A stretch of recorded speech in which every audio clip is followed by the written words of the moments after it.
Let us return to the well, good people, where the world of the 30-minute sitcom derived from popular motion pictures awaits to be sipped upon. Yeah, that was pretty dumb. Let's look at some more classic movies that were turned into 30-minute television sitcoms, from the awesome to the not-so-awesome. This is Movies Turned into 30-Minute Sitcoms, Volume 2. The Down and Out in Beverly Hills television show was a sitcom adaptation of the 1986 hit movie of the same name, which starred Nick Nolte, Bette Midler, and Richard Dreyfuss. The series attempted to translate the film's themes of class disparity, family dysfunction, and satire of Beverly Hills wealth into a weekly episodic format. Despite its potential, the show struggled to find an audience and was short-lived. Down and Out in Beverly Hills has the distinction of being the first ever show to be canceled by Fox. 5 of the 13 produced episodes did not air. The series follows the unconventional relationship between the affluent but dysfunctional Whiteman family and Jerry Baskin, a homeless man who becomes intertwined in their lives after a near-drowning incident. Similar to the movie, the show satirizes the materialistic culture of Beverly Hills and explores the comedic clashes between Jerry's street smarts and the Whiteman's shallow, privileged lifestyle. Jerry Baskin is played by Tim Thomerson, a homeless drifter with a knack for offering profound, albeit unorthodox wisdom to the wealthy Whiteman family. He brings chaos but also a fresh perspective to their lives. Dave Whiteman was played by Hector Elizondo, the patriarch of the Whiteman family, a successful and stressed out businessman who takes Jerry into his home, much to the dismay of his wife. Barbara Whiteman, played by Anita Morris, Dave's materialistic and self-absorbed wife, whose shallow lifestyle is often a source of comedy. Barbara is both annoyed by and intrigued by Jerry's presence. Max Whiteman, played by Evan Richards, the Whiteman's teenage son, who is rebellious and artistic, often finding a kindred spirit in Jerry. Jenny Whiteman, played by Eileen Seeley, the Whiteman's quirky teenage daughter, who is fascinated by Jerry's unconventional lifestyle and wisdom. And Carmen, played by April Ortiz, the Whiteman's loyal yet sharp-tongued housekeeper, who often serves as the voice of reason amidst the family antics. The show drew attention as one of Fox's early attempts at original programming following the network's launch in 1987. Despite a strong cast, the show failed to attract a substantial audience, struggling to stand out among more established network offerings. The series was canceled after just one season due to low ratings and lackluster reception. The Down and Out in Beverly Hills TV series is often remembered as a footnote in the early history of Fox, rather than a successful adaptation of the movie. I've always been an easygoing, footloose kind of dude.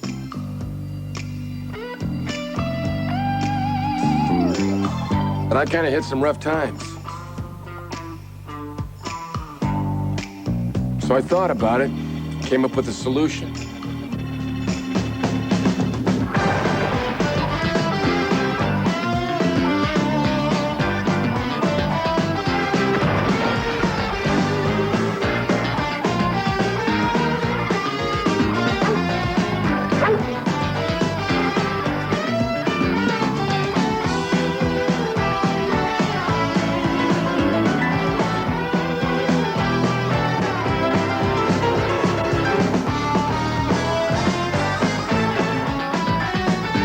They took me in, gave me a place to stay. I think I'll stick around a while. The Clueless television series was a sitcom adaptation of the popular 1995 movie of the same name. Like the film, the show centered on the lives of wealthy, fashion-forward teenagers navigating friendships, romance, and high school life in Beverly Hills. The series retained much of the humor, charm, and iconic fashion that made the movie a cultural phenomenon, appealing to fans of the original film and new audiences alike. The series follows Cher Horowitz, a well-meaning but slightly naive high school student, as she offers advice to her friends, organizes social events, and navigates the ups and downs of teenage life. Though her plans often go hilariously awry, Cher always learns valuable life lessons while remaining optimistic and stylish. Set in the same affluent Beverly Hills area as the film, the series expands on Cher's daily life, focusing on her friendships, family, and budding romances. Cher Horowitz is played by Rachel Blanchard, the protagonist, an internally optimistic, fashion-obsessed teen with a knack for matchmaking and giving advice. Rachel Blanchard replaced Alicia Silverstone, who played Cher in the film. Diane Davenport, I don't know how you pronounce that, Dionne. Doyen? Not Diane. Not sure. Anyways, Doyen, I'll call her Doyen Davenport, played by Stacey Dash. Cher's best friend and fellow fashionist, Stacey Dash reprised her role from the movie, bringing her trademark sass and confidence to the series. Murray Duval, played by Donald Faison. Diane's, whatever her name is. On again, off again boyfriend, known for his witty humor and love-hate dynamic with Doyen. Faison also reprised his role from the film. Amber Marianne's, God, I butcher names, played by Elisa Donovan, Cher's frenemy, often competes with her for popularity and attention. Amber serves as a frequent source of comic tension in the series. Mel Horowitz was played by Michael Lerner in Season 1 and Doug Sheehan in Season 2 and 3. Cher's loving but overprotective father, a successful litigator who often worries about Cher's schemes. Sean Holliday, played by Sean Holland, Murray's best friend, added as a new character for the TV series. Sean brings additional humor and a fresh perspective to the group. In Ms. Geist, played by Twink Kaplan, the kind but slightly scatterbrained teacher reprising her role from the movie. Differences from the movie, Alicia Silverstone did not return to the role, with Rachel Blanchard stepping in as the new Cher, which was mentioned. While Blanchard captured the character's optimistic and charm, fans of the film often compared her portrayal to Silverstone's iconic performance. And as I understand it, as a segue, she's coming back in a new Clueless television show. The series delved deeper into the day-to-day lives of the characters, introducing new storylines and secondary characters to flesh out the world of Bronson Olcott High School, while retaining the movie's lighthearted and satirical take on teen life. The series leaned even more into traditional sitcom tropes. The TV show placed greater emphasis on Cher's relationship with Doyen, whatever the hell her name is, and Amber, developing their characters further than the movie did. The series was popular among teens and young adults, drawing in fans of the movie while also finding a new audience on network TV. While critics praised its lighthearted humor and strong performances, particularly from Stacey Dash and Donald Faison, some felt the show lacked the sharpness of the film's writing. The show's move from ABC to UPN after the first season resulted in a drop in viewership, ultimately leading to its cancellation after 3 seasons.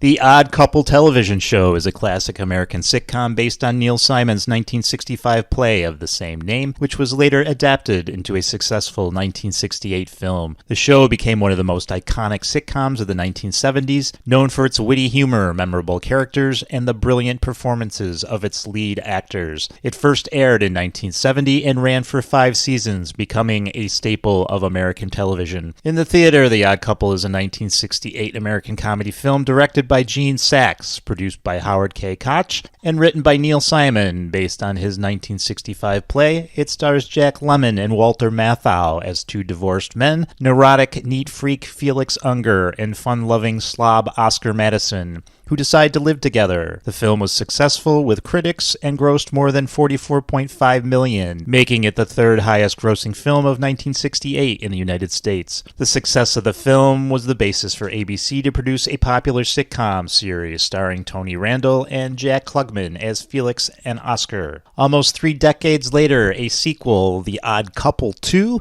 in which Lemmon and Matthau reprised their roles, was released, but it was a critical and commercial failure. But back to the series. The TV series revolves around 2 mismatched roommates, Felix Unger and Oscar Madison, who are polar opposites in personality, habits, and lifestyle. After both of them go through failed marriages, they end up living together in a New York apartment. Felix Unger, played by Tony Randall, is a neat, fussy, and obsessive-compulsive photographer. His tendency to clean obsessively and stick to routines make him the source of much of the show's humor. He's uptight and always trying to improve his life and surroundings, sometimes in a way that grates on others. Oscar Madison Lavin, played by Jack Klugman, is a slovenly, messy, and carefree sports writer. He enjoys life's pleasures, especially gambling and sports, and has little regard for cleanliness or order. He often ends up as the foil to Felix's meticulousness, providing much of the comedic conflict in the show. The show's humor largely stems from the tension between their personalities, Felix's obsession with cleanliness and order clashing with Oscar's easygoing, chaotic nature. Despite their differences, they form an enduring friendship that is the heart of the show. Felix Unger is played by Tony Randall, a fussy, clean freak with high standards. Felix is the neurotic perfectionist of the duo. His character is uptight, finicky, and always striving to improve everything around him, especially his home. Tony Randall's portrayal of Felix earned him great critical acclaim, with his comic timing and ability to balance Felix's neurosis and vulnerability.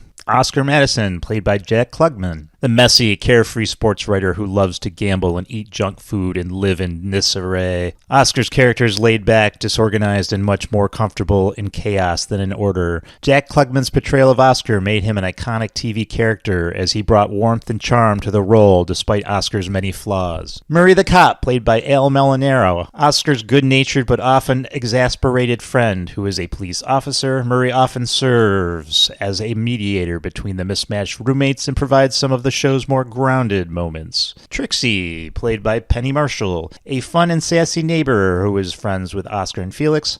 She often plays the role of confidant, especially to Felix, offering a contrast to the men's behavior with her own down-to-earth attitude. And Polly, played by Carol Shelley, another of Oscar and Felix's neighbors, and Felix's love interest. Polly is somewhat similar to Felix in her neatness and order, but her relationship with him is always a source of humor. The central theme of the show is the clash of personalities between Felix and Oscar. Despite their differences, they remain close friends, and their relationship emphasizes the idea that opposites can work together, sometimes in surprising and comedic ways. At its core, The Odd Couple is about the deep bond between Felix and Oscar. Despite their constant bickering and clashes, they care for each other in a way that transcends their differences. Much of the show's humor comes from the situations that arise when Felix's obsession with order and cleanliness conflicts with Oscar's slovenly, carefree approach to life. The comedy is often situational, with Oscar's disorganization causing chaos and Felix's meticulousness trying to bring order to that chaos. The Odd Couple was so beloved that it inspired several reboots, and so there was the new Odd Couple from 1982 to 1983, and that was a short-lived version with predominantly African-American cast starring Ron Glass as Felix and Damon Wilson as Oscar. Modern reboot starring Matthew Perry as Oscar and Thomas Lennon as Felix, which ran for 3 seasons on CBS. That was between 2015 and 2017. The television sitcom adaptation of Alice Doesn't Live Here Anymore, 1974 film, was titled Alice. It aired on CBS from August 31st, 1976 to March 19th, 1985, becoming a long-running and beloved sitcom. Alice Doesn't Live Here Anymore is a 1974 American romantic comedy drama film directed by Martin Scorsese and written by Robert Getchell. It stars Ellen Bernstein as a widow who travels with her preteen son across the southwestern United States in search of a better life. After her husband's sudden death, Alice Hyatt, a widow with a young son, moves to Arizona to pursue her dream of becoming a singer, but ends up working as a waitress at Mel's Diner. The film premiered at the 27th Cannes Film Festival, where it competed for the Palme d'Or, or whatever the hell that is, and it was released theatrically on December 9th of 1974 by Warner Brothers. It was a critical and commercial success, grossing $21 million on a $1.8 million budget. At the 47th Academy Awards, Bernstein won Best Actress, and Ladd and Getchell were nominated for Best Supporting Actress and Best Original Screenplay. A blend of drama and comedy, the movie offered a poignant look at a woman's struggles to rebuild her life. Now, the sitcom retained the basic storyline of a widowed Alice Hyatt taking a job at Mel's Diner in Phoenix, Arizona, while raising her son Tommy. The focus shifted to comedic interactions among the diner's quirky staff and regular customers. Unlike the movie's dramatic undertones, the sitcom was a straightforward comedy, emphasizing lighthearted humor in relatable situations. Alice Hyatt was played by Linda Lavin, the protagonist of the show, a strong-willed and kind-hearted widow who navigates life's ups and downs while raising her son Tommy and working at Mel's Diner. Lavin's portrayal of Alice earned her critical acclaim and several award nominations. The optimistic, witty, and strong-willed lead character dreams of a singing career while working at Mel's Diner. Lavin brought a different energy to the role than Ellen Bernstein, portraying Alice as sassy, witty, and optimistic. Linda Lavin received multiple Golden Globe nominations. Mel Sharples, played by Vic Tayback, the grumpy but lovable owner of Mel's Diner. Mel often serves as a father figure to Alice and the other employees, even though his tough exterior can sometimes make him difficult to deal with. The gruff but lovable owner and cook of Mel's Diner, known for his sarcasm and frequent exasperations with his waitress, Tayback reprised his role from the original film. Flo Castleberry, played by Polly Holliday, Kiss My Grits, a fast-talking, sassy waitress who became one of the most memorable characters on the show. Flo's catchphrase is "Kiss My Grits," became iconic and helped her stand out. Is that all that you got to say to me? Yeah. Is that all you got to tell me? No, Mel, there's one more thing. What? Kiss my grits! She left the series after the 4th season to star in a spin-off called Flo that lasted from 1980 to 1981. Vera Gorman, played by Beth Howland, a well-meaning but somewhat dim-witted waitress at Mel's Diner. Vera often played the role of the naive, innocent character in the series, providing a lot of the show's humor. Tommy Hyatt played Philip McKeon, Alice's teenage son. He was a central part of Alice's life, and the show often focused on their mother-son relationship, which evolved through the series. Diane Ladd is Belle Dupree. She was on the show from 1980 to 1981, introduced as a replacement for Flo after Polly Holliday left the show for her own show. Ladd also starred in the original movie as another waitress, Flo. Celia Weston as Jolene Honeycutt from 1981 to 1985 replaced Belle and became the third waitress, known for her spunky southern personality. Alice remains a classic example of a sitcom blending humor with heartfelt themes of resilience and community. Its relatable characters and memorable moments have ensured its place in television history. 10 Things I Hate About You is a teen sitcom based on the 1999 film of the same name, which itself was a modern adaptation of William Shakespeare's The Taming of the Shrew. The TV series aired in 2009 and was a continuation of the themes and characters from the movie, reimagined for a high school setting. Although it only ran for one season, the series became popular for its witty dialogue, quirky characters, and exploration of teen relationships and family dynamics. The series is set in the same fictional high school as the film, Padua, P-A-D-U-A.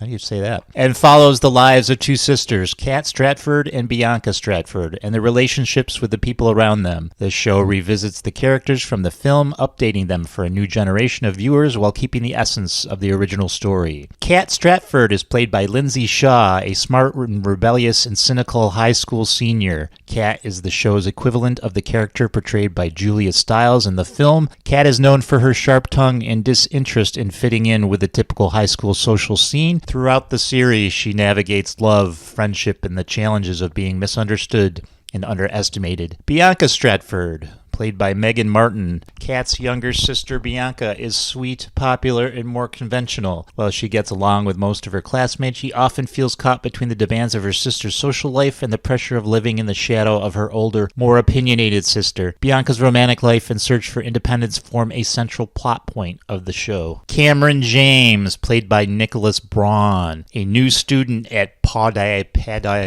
High, however the hell you say that, who quickly falls for Bianca. Cameron is sweet, sincere, and not the stereotypical bad boy, making him a perfect match for Bianca, despite her resistance at times. His pursuit of Bianca and his relationship with the Stratford sisters is one of the show's central dynamics. Patrick Verona, played by Ethan Peck, the series version of the iconic character from the film originally portrayed by Heath Ledger. Patrick is a mysterious, rebellious, and sarcastic student with a dark side. He is initially hired to date Kat as part of a scheme, but ends up developing genuine feelings for her, adding a romantic arc to the show. Chastity Church is played by Donna Davis, Bianca's best friend, who is a sassy, opinionated character with her own complex personality. She offers support to Bianca and occasionally provides comic relief while navigating her own relationships. And Walter Stratford, played by Larry Miller, the father of Kat and Bianca, who is protective and often clueless about the lives of his daughters. Walter's relationship with his daughters provides both humor and heart in the series. Much like the film, the show explores the relationship between the Stratford sisters and their father, Walter. The contrast between the rebellious Kat and the more conventional Bianca creates comedic and emotional tension, with Kat's reluctance to fit into societal expectations playing playing off Bianca's desire to be liked. The central theme of the show revolves around the romantic entanglements of the two sisters. Kat's relationship with Patrick mirrors the movie's exploration of love that transcends into miscommunication and rebellion, while Bianca's evolving feelings for Cameron form the other main romantic storyline. The series includes typical high school scenarios, including cliques, peer pressure, dating, and navigating friendships. The characters deal with the usual teen angst and growing pains, such as fitting in, establishing your identity, and dealing with the ups and downs of adolescence. Both Kat and Bianca are on personal journeys towards self-discovery and independence. Kat works on opening up and expressing her emotions, while Bianca begins to embrace her own identity and defy the expectations placed on her by others. While the basic premise of the series is rooted in the film's storyline, the show expands the narrative into an ongoing high school drama. It touches on the daily lives of the characters, their personal growth, and their evolving relationship with each other, whereas the film focused more on the romance and initial interactions between Kat and Patrick. The TV show takes a deeper dive into the secondary characters' lives, offering more screen time and backstories for characters like Cameron, Chastity, and Walter Stratford, as well as expanding Bianca's character beyond the shallow stereotypes seen in the movie. In the film, Kat is portrayed as a tough, cynical character who doesn't conform to social norms, but the show adds more nuance to her character, giving her a deeper emotional journey as she learns to open up and connect with others. 10 Things I Hate About You developed a dedicated fan base, particularly among young viewers. The show's lighthearted tone and relatable teen themes made it a hit on ABC Family, now Freeform, though it was ultimately canceled after one season due to low ratings. Despite its short run, the series has maintained a cult following. Fans of the show still appreciate its witty humor, the performance of the cast, and its unique take on the taming of the shrew story. It has also been praised for featuring complex female characters, particularly Kat and Bianca, and for its portrayal of relationships that evolve over time. All right, now it's time to really butcher some names. My Big Fat Greek Life is an American sitcom that aired in 2003 based on the successful 2002 romantic comedy film My Big Fat Greek Wedding. The show is a continuation of the story and characters from the movie, but it reimagines them for a weekly television format. Despite the film's massive success, the show was short-lived, airing only for one season before being canceled. However, it remains a memorable part of the early 2000s TV for its humor, family dynamics, and exploration of Greek American culture. The series continues the story of Tola Portokolos and Ian Miller. Portokolos, is that it? The couple from the original film. After the success of their wedding, they now face the challenges of married life, adjusting to living together while navigating the complexities of Tola's large, loud, and loving Greek family. The show explores themes of culture, family, and identity, with much of the humor stemming from the friction between Ian's more reserved non-Greek background and the exuberant Portokolos family's strong cultural tradition. Tola Portokolos, played by Nia Vordalos. See, I told you I was going to butcher these. The protagonist of both the movie and the TV series, Tala, is a smart and witty and independent woman of Greek descent. She's adjusting to married life with Ian while also dealing with her overbearing family, especially her father, Gus. Ian Miller is played by John Corbett. Hey, I can pronounce that. Ian, Tala's husband, is a calm, mild-mannered high school teacher. His character is often caught between the chaos of his wife's family and his own desire to maintain a more quiet, stable life. His relationship with Tala is one of love and compromise, though he is frequently overwhelmed by the antics of the Portokolos family. Gus Portokolos, played by Michael Constantine. Gus is Tala's father, an archetype of the loud, proud, and overbearing Greek patriarch. His humorous and sometimes domineering personality provides much of the show's comedic conflict, particularly in his interactions with Ian, whom he often belittles in a well-meaning but intrusive manner. Maria Portokolos, played by Lani Kazan. Lani Kazan? Tala's mother, Maria, is the quintessential doting Greek mother, always concerned about family matters and pushing Tala to embrace her culture. Maria adds warmth and humor to the family dynamic, offering both support and comic relief. Lani Kazan, I knew I would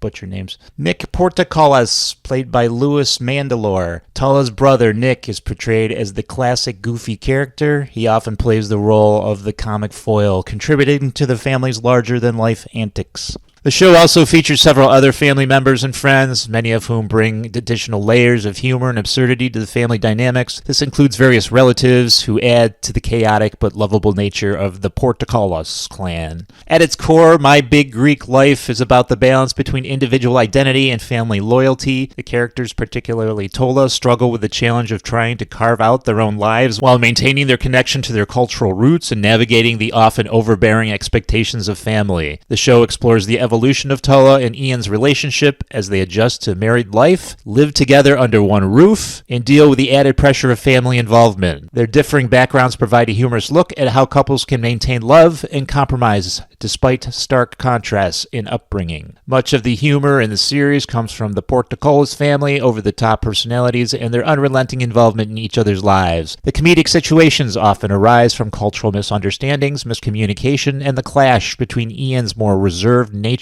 and the boisterous Greek traditions of the Portocalos family. My Big Fat Greek Life was met with mixed reviews. While fans of the original film appreciate the continuation of the characters and the family dynamics, critics were generally not as enthusiastic. Some felt that the series lacked the charm and freshness of the original film, with its formulaic sitcom setup and reliance on the same jokes and cultural stereotypes. The show is considered by some to be less successful in translating the movie's appeal into a television format. The series did attract a following among fans of the movie and people who appreciated its portrayal of Greek American culture.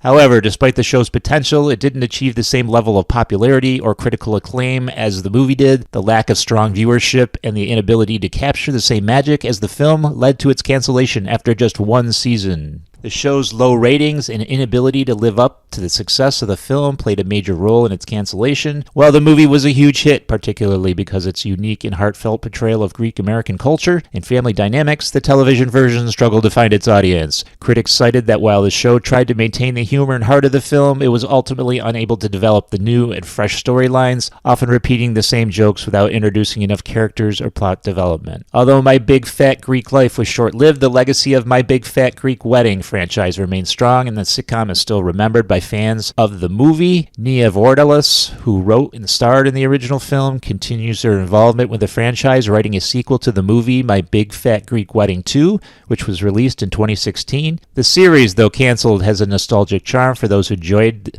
the 2002 film and its portrayal of family culture and hilarious dynamics of the two very different families coming together. The show's themes of family and cultural tradition resonate with viewers who appreciate sitcoms that explore diverse backgrounds and relationships. What's Happening is an American sitcom that aired on ABC from 1976 to 1979. It was a groundbreaking series for its portrayal of African American characters and their experiences, offering a blend of humor and social commentary. Based on the film Cooley High, the series was created by Eric Monti, who also co-wrote the film. The show focuses on the lives of three African American teenagers growing up in a working-class neighborhood in Los Angeles. The show centers around the lives of the three friends, Raj, Rerun, and Dwayne, living in Los Angeles and navigating the ups and downs of adolescence. The series explores their friendships, family life, and the challenges they face growing up in a mixed neighborhood. The show also features Mabel and Dee, who round out the central cast. Raj Thomas is played by Ernest Thomas. Raj is the main protagonist, a bright and ambitious teenager who aspires to more than what his environment offers. He is often the voice of reason in his group of friends and serves as a more responsible character. His relationship with his friends and family provide much of the show's emotional depth and humor. Rerun, Freddie Rerun Stubbs, played by Fred Rerun Barry. Rerun is comically overweight and lazy member of the group, known for his love of dancing, eating, and his ability to get into trouble. Despite his flaws, Rerun has a good heart, and his misadventures often serve as some of the series' funniest moments. He became a beloved character, especially known for his trademark dance moves. Dwayne D. Nelson is played by Haywood Nelson.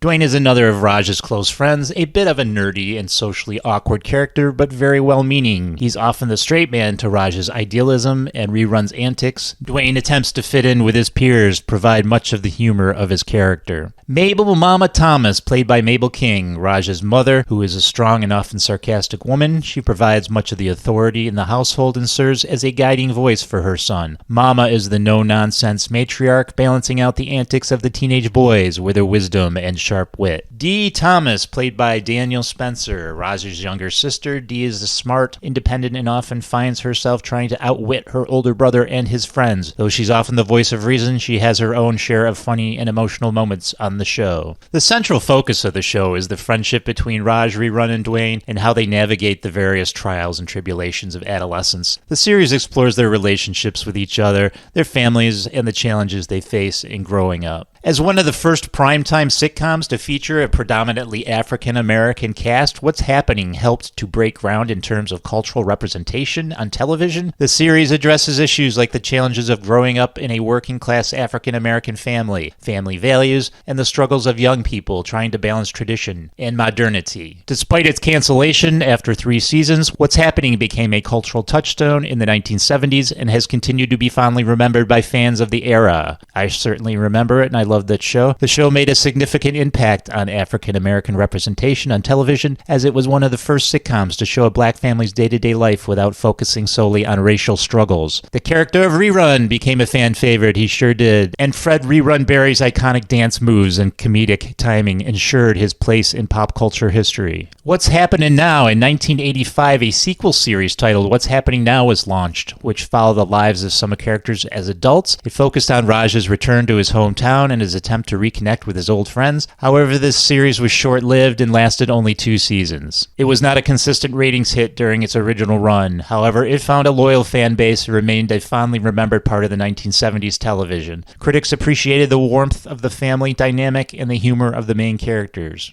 A League of Their Own. There were actually 2 shows based on A League of Their Own. There was one from 1993, and there was one from 2022. Here, A League of Their Own is an American television sitcom that aired on CBS from April 10th to the 24th of 1993, with 2 additional episodes aired on August 13th, 1993. 1 episode out of 6 produced when unaired. It was based on the 1992 movie of the same name and starred Sam McMurray. Only Megan Kavanagh, Tracy Reiner, Gary Marshall, Pauline Brailsford, and Freddie Simpson reprised their roles from the movie.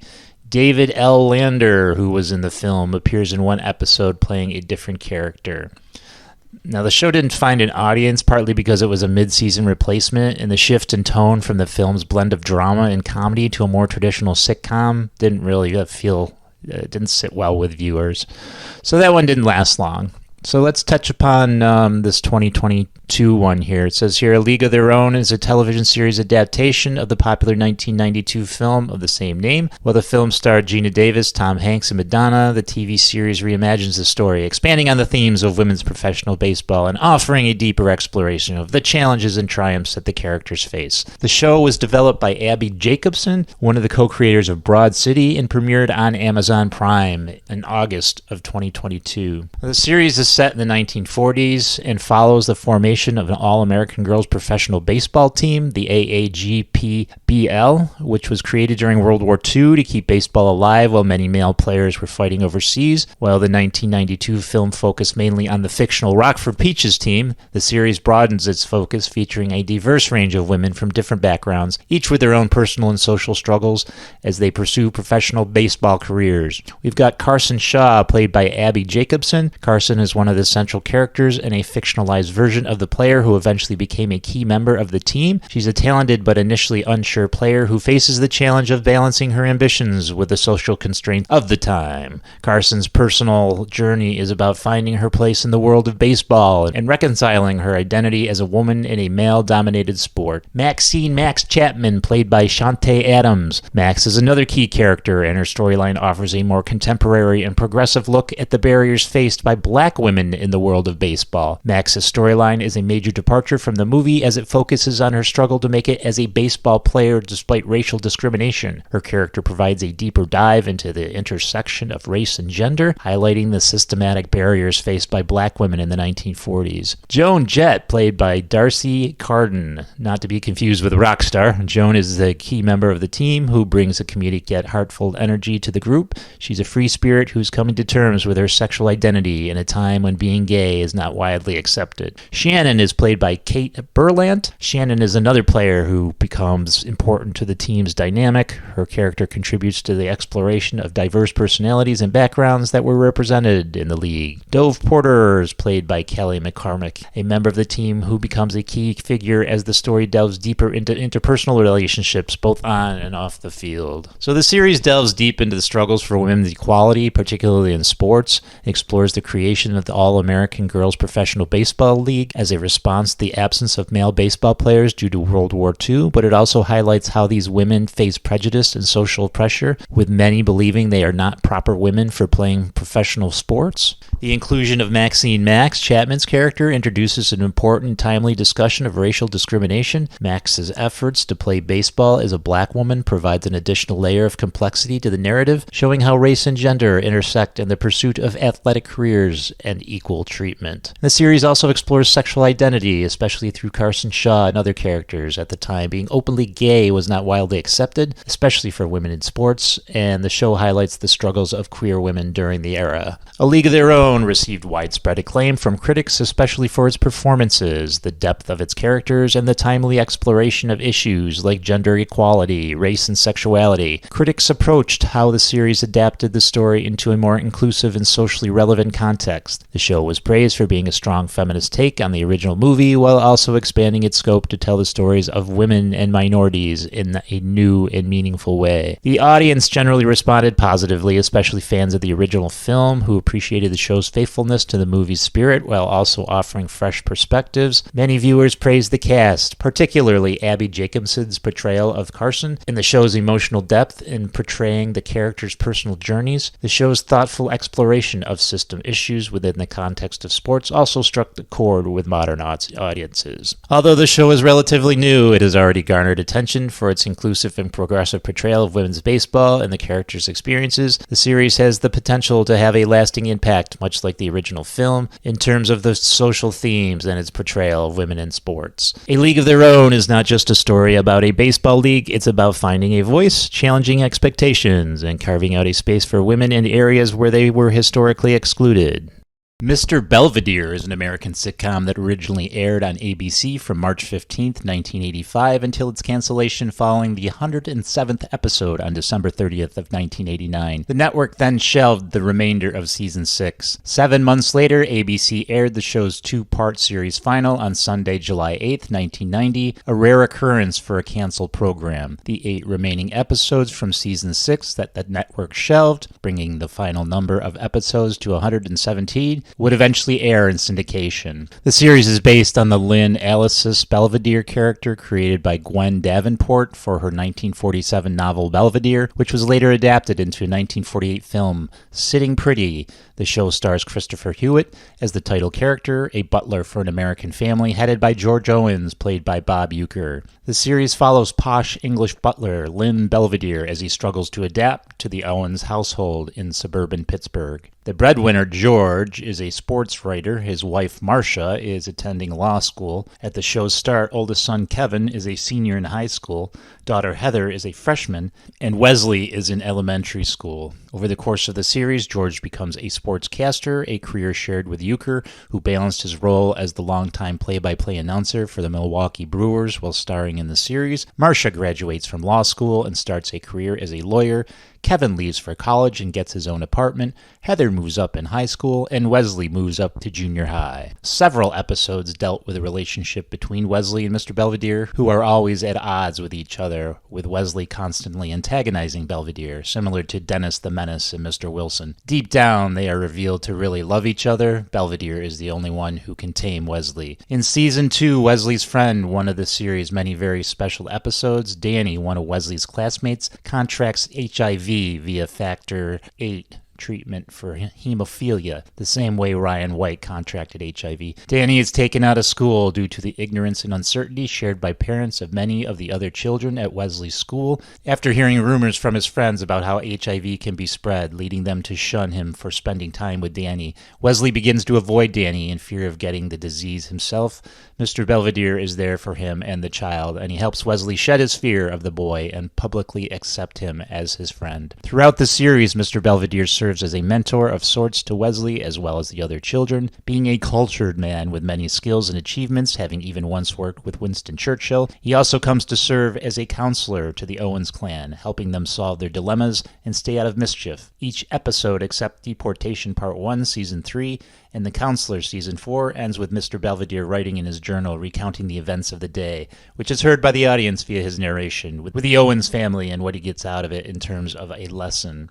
A frequent gag on the show involves Heather's airheaded best friend Angela, who almost always mispronounces Mr. Belvedere's name. It's open, Angela. Hi, Mr. Velveeta. Hello, Angela. And it's Belvedere. Oh, I'm sorry. I'm not very good at names. Sorry, ladies. I just came in to change the linens. Oh, it's okay, Mr. Bellbottom. I gotta get back to the store anyways. See ya. Well, we're just trying to get our refreshments together for the open house at the rest home. What do you think, Mr. Bell Pepper? What have you got there, Angela? Oh, nothing, Mr. Belly Flop. By myself? Gee, I don't know. Do you think I should go, Mr. Butterfinger? I'd appreciate it. Hi, Mr. Belvedere. What did you call me? Huh? I'm so sorry. It's the first time you ever called me by my right name. Well, haven't been myself lately. Belvedere's penchant for junk food is shown in many episodes, often being playfully mocked by other characters. Another frequent gag involves George and Mr. Belvedere butting heads, with George being annoyed with his nosy English housekeeper always interfering. Yet another reoccurring gag features George always trying to be initiated into a local charity club, the Happy Guys of Pittsburgh. Wesley's highly acrimonious relationship with a never-seen next-door neighbor, the Huffnagels, whose first name all begin with the letter H, and the shenanigans he pulls on them are another reoccurring plot element. Christopher Hewitt portrays Mr. Lynn Belvedere, a refined, well-traveled Englishman with a mysterious past. He often provides guidance and a little judgment to the family. Bob Euchre is George Owens, the father and sports writer, played by real-life former baseball player and sportscaster Euchre, gruff but good-natured. Eileen Graff as Marcia Owens, the mother, a law student who later becomes a lawyer, caring and driven. Rob Stone, the eldest child, kind of a doofus, but well-meaning.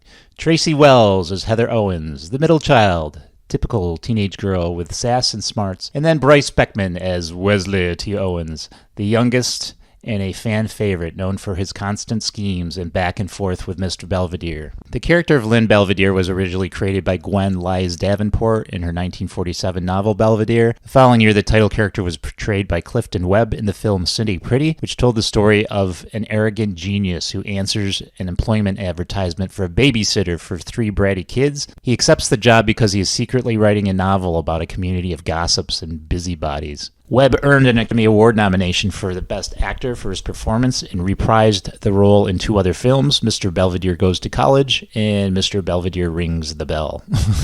3 previous attempts were unsuccessfully made to adapt the character to television.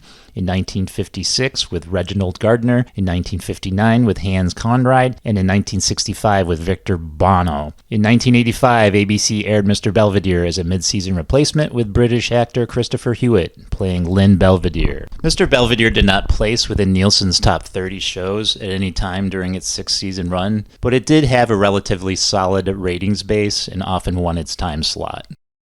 Police Academy is a comedy franchise of 7 theatrical films and 2 spin-off television shows. The 1984 film Police Academy followed the premise of a new mayor requiring the local police department to accept all recruits. The film franchise relies heavily on slapstick humor and physical comedy as the misfit recruits attempt to prove themselves capable of being police officers, succeeding despite their eccentricities. The first 4 films follows Carrie Mahoney, played by Steve Guttenberg, a repeat offender forced to join the police academy as punishment. The 1994 film Mission to Moscow marked the 7th installment, with cast members George Gaines, Michael Winslow, and David Graff appearing throughout the film series. The first film grossed $149.8 million worldwide, While the subsequent films failed to impress critics, they sustained commercial success, grossing $391 million in total. Parallels have been drawn between Police Academy and the British Carry On series for their common tropes of a returning ensemble cast, frequent use of lowbrow humor, and reliance on sexual innuendo. Gutenberg announced in September of 2018 that a new Police Academy movie was in the works after spending years in development hell. We'll see if that ever happens. Police Academy, the series, is a sitcom series that was a spin-off sequel to the Police Academy series of films. Michael Winslow was the only actor from the Police Academy films to have a reoccurring role on the show, although several of the film's cast made occasional guest appearances. The series was written by Paul Maslansky and produced by James Margolis and Gary M. Goodman, and aired in syndication from September 27th, 1997 until May 23rd of 1998. And of course, in my good nature, I'm going to butcher a lot of names here. So Matt Berlenke as Cadet Richard Casey, who was similar to Carrie Mahoney and Nick Lassard. Like Mahoney, Casey is a repeat offender who chose the academy instead of jail. The charming, wisecracking lead recruit. Think of a toned-down version of Steven Guttenberg's Mahoney.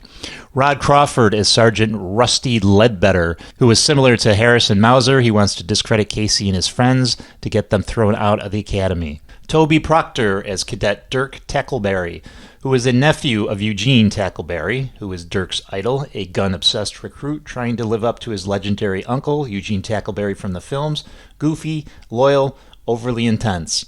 Jeremiah Burkett as Cadet Dean Tackleberry, who is the nephew of Eugene Tackleberry, who is Dean's idol, another Tackleberry relative, not to be confused with Dirk, often teamed up with Dirk for comic relief.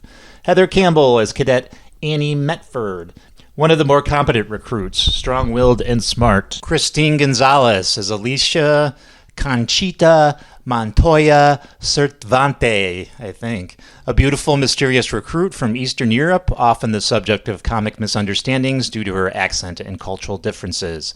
Tony Longo as Cadet Luke Cackley, who is similar to House Conklin and Moses Hightower, a huge, intimidating recruit with childlike demeanor. He was a Hightower analog of the group.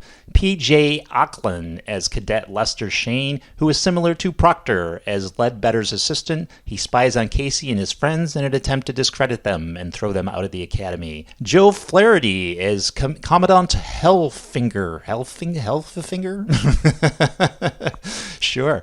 Who is similar to Eric Lassard. He is Lassad's successor at the head of the academy, a version of the classic Police Academy villain. In the films, Harris was played by G.W. Bailey. Here, Flaherty from SCTV and Freaks and Geeks took over the role, bringing his own brand of uptight chaos. And Michael Winslow as Sergeant Larvell Jones. Winslow was the only original cast member to reprise his film role, continuing his trademark sound effect shtick. His presence served as a nostalgic anchor for longtime fans. Airing in 1997, its comedic style was out of the step with the growing trend of edgier, more character-driven sitcoms and dramas. It couldn't quite deliver for longtime fans of the movies, and new audiences didn't have the same connection. Being syndicated, not network aired, meant inconsistent air times and limited promotion, and I saw a couple episodes, and it just wasn't very good. Hey, gals and guys, Christopher Mosier from MyMediaHelper.com, and that concludes this video of motion pictures that were turned into sitcoms. I cheated on A League of Her Own, the Prime show. That wasn't really technically a sitcom. It's a comedy. It's under comedy, but it's like a comedy drama, and it's not a half an hour. Sitcoms are normally a half an hour. But because I brought up the 1993 A League of Her Own, I thought I'd bring up the Prime one. There wasn't a lot of information on the 1993 League of Her Own, so that's why I spotlighted that one. So it was fun to go through, kind of relive my childhood and my teenage years of these shows that I grew up with and watched, and kind of learn more about them and the actors behind them. So I hope you enjoyed it. I'm not sure if anyone watches this, but I enjoy making them, so what the hell. And yeah, if you made it to the end of the video, and you can subscribe, and you can like, and you can share, and you can hit the bell for updates, and I think that's it. Most appreciative, getting to 3,000 viewers, and that's pretty cool. All right, gals and guys, I'm going to go make another video, I suppose. I got nothing else to do, and I will catch you later. Peace out.